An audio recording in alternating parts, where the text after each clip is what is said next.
So what we got here, guys, is a two-piece Krebs custom guns rail, the bottom portion, and then there is a top portion of the rail.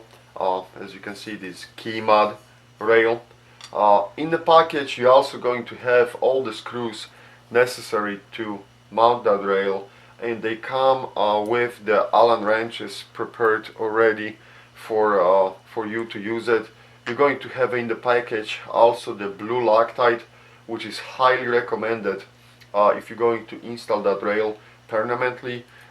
Please remember that when you have a recoil from the rifle, and if you're not using a Loctite, these screws will get loose over time. So I highly recommend to anyone to use the Loctite. For the purpose of this video, we are not going to use the Loctite, but when you guys are going to do it, please do so.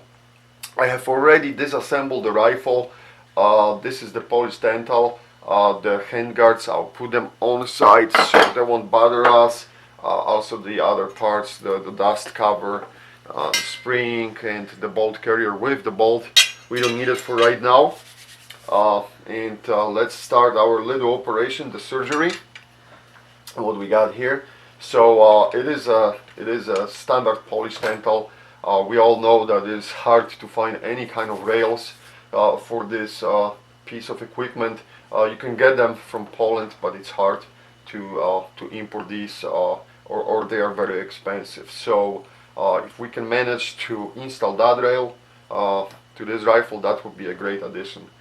So first of all, please note that there is a slot, cutout slot in the bottom portion of the rail, and that slot will slide in to the receiver. So make sure that when you're matching this part in, it very easily goes to the receiver. Make sure it stays there. Now we'll flip over the rifle, and I'm going to struggle a little bit with it, but I want to show you the best way to do so is basically you put the top rail over the gas tube. So there is no magic here. Make sure that the holes are lining up before you will put the screws. Okay, and of course the system is not cooperating with me, so I'll put it on the side. Make sure the holes are lining up. Then you will just take a screw, drop to the socket, and I got my tools prepared already. You can basically tighten them up a little bit, not too tight, just so they hold in place. You will do this on all 4 screws, of course. Just a little bit at this point. We really don't want to tighten them up yet because we don't know how we are doing on the other side. And as you can see, hopefully in the camera it's going well.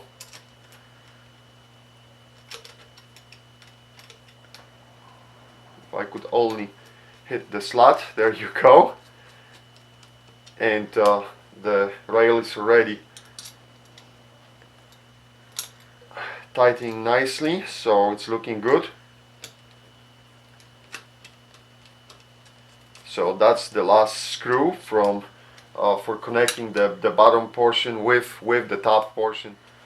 So when we got the bottom part connected with the upper part of the rail, please make sure the gas tube sits in the slot, and we'll try to move that locking device, standard dental locking device, to position.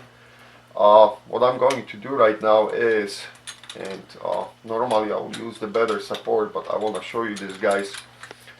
There is that slot for the cleaning rod, which we're going to use, and in the place of that slot we will add our last screw, which is going to help to hold the rail in the place.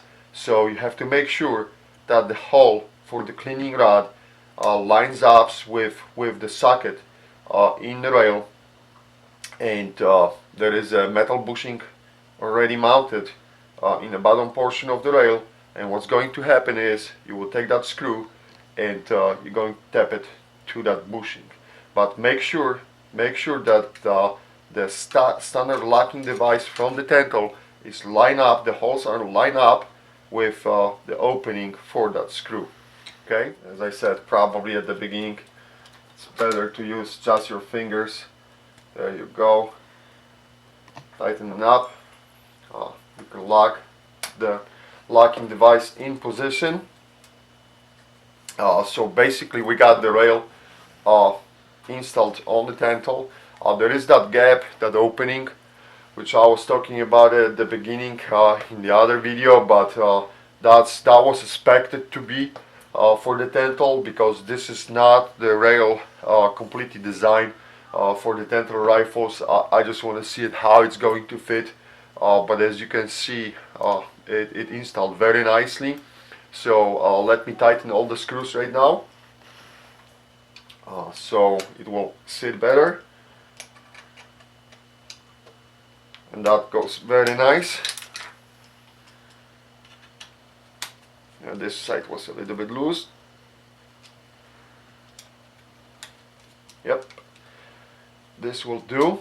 And let's not forget about our screw at the bottom. So you want to make sure that one sits good too in the bushing. Just there you go, give it a snug nicely, and voila, this is how the rail looks like it on a polished Tentel. You could see it sits nicely both ways, and it shouldn't take longer than maybe 5 minutes for you guys. As I said, if I, Grant, can do this, you shouldn't have any problems doing it. Let's make sure that the bolt carrier group goes nicely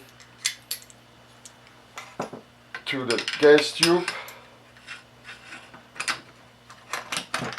and we'll see if we can cycle the rifle safely. It was very simple and easy installation.